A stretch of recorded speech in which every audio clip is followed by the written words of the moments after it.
Ibu bapak, saudara-saudari, apa sih yang kita rasakan ketika kita mendapatkan pujian? Entah karena prestasi yang kita dapat atau karena tindakan yang dianggap baik. Tentu kita merasakan senang. Ada orang yang mengakui kehebatan kita. Ada orang yang tahu bahwa kita itu berbuat baik. Orang tahu kalau kita itu berprestasi. Entah kita yang masih duduk di bangku sekolah, kuliah, atau bekerja, bahkan di rumah. Tapi apa sih yang kita rasakan ketika kita itu kurang dihargai dengan tidak ada pujian dari orang lain? Tentu kita akan sedih. Kita merasa, kok dia nggak muji saya? Kok tindakan saya tidak dilihat oleh orang? Kita merasa kurang dihargai.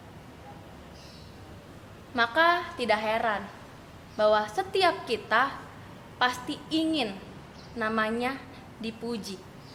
Kita ingin mendapatkan pengakuan dari orang lain. Ibu bapak, ada pepatah yang mengatakan kesalahan yang membuatmu rendah hati jauh lebih baik daripada prestasi yang membuatmu sombong. Kesalahan yang membuatmu rendah hati jauh lebih baik daripada prestasi yang membuatmu sombong. Dari pernyataan ini tentu kita merasa bahwa memang ternyata sulit sekali untuk kita bersikap rendah hati. Ketika kita mendapatkan prestasi, ketika kita melakukan hal yang baik, maka kita akan mendapatkan pujian, dan itu membuat kita sombong atau tinggi hati. Sedangkan ketika kita berbuat salah, kita melakukan kesalahan, ya kalau kita mengakui kesalahan itu, kita bisa dibilang rendah hati. Nyatanya untuk mengakui kesalahan saja sulit untuk dilakukan. Kita masih memiliki 1001 alasan untuk menjawab, untuk mengatakan bahwa itu bukan aku yang salah. Ibu bapak, saudara-saudari, mari kita buka Alkitab kita dari Kisah Para Rasul 20 ayat 19. Kisah Para Rasul 20 ayat yang ke-19 berbunyi, dengan segala rendah hati aku melayani Tuhan. Dalam pelayanan itu aku banyak mencucurkan air mata dan banyak mengalami pencobaan dari pihak orang Yahudi yang mau membunuh aku. Ibu bapak tentu tahu bahwa Rasul Paulus menyebarkan firman Tuhan, menyebarkan bagaimana Yesus hidup itu ke berbagai negara, ke berbagai wilayah. Dan dia mendapatkan penolakan. Tidak semua tempat menerimanya. Banyak tantangan-tantangan. Salah satu tantangan yang ia hadapi adalah orang Yahudi yang hendak membunuh dia. Tapi apakah dalam perjalanannya, dalam pelayanannya, Rasul Paulus menyerah? Tidak. Ia mengatakan bahwa dengan segala rendah hati aku melayani Tuhan. Apa yang menjadi fokus di sini adalah bagaimana untuk menjadi pelayan Tuhan itu memerlukan sikap rendah hati. Apakah pelayan hanya orang-orang yang berkontribusi di gereja? Tentu tidak, ibu bapak. Setiap kita adalah pelayan Tuhan, sesuai dengan profesi kita, sesuai dengan siapa kita.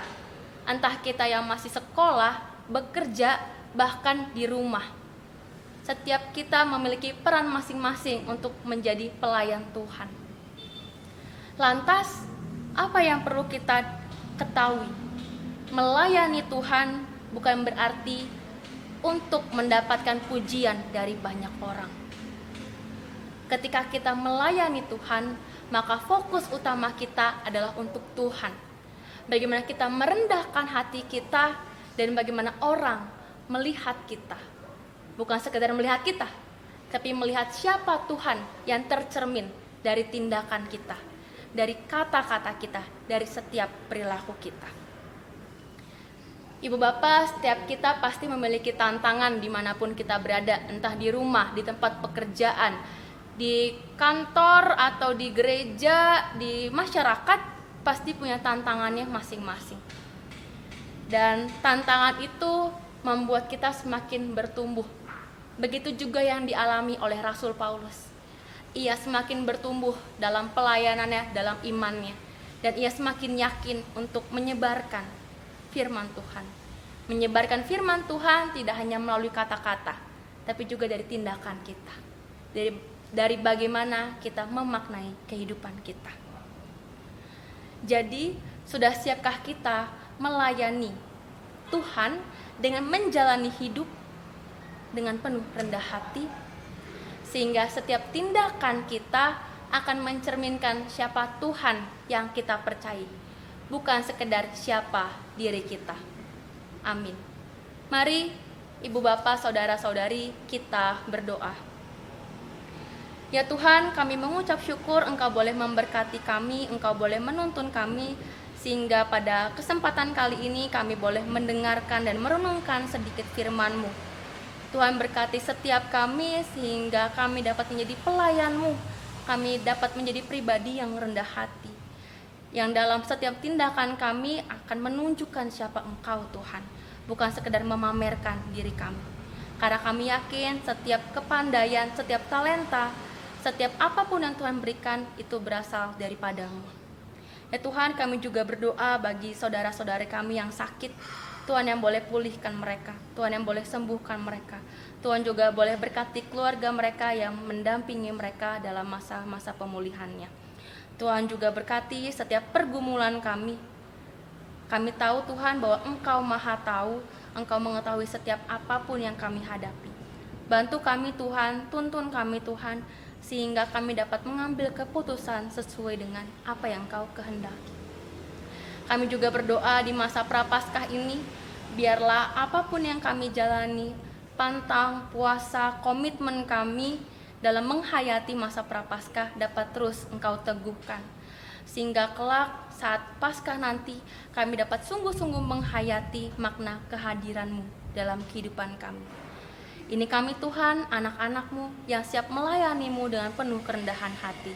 Berkati aktivitas kami selanjutnya dan kami menyerahkan semuanya di dalam tangan-Mu. Amin. Selamat beraktivitas buat Ibu Bapak, Saudara-saudari. Tuhan Yesus memberkati kita semua.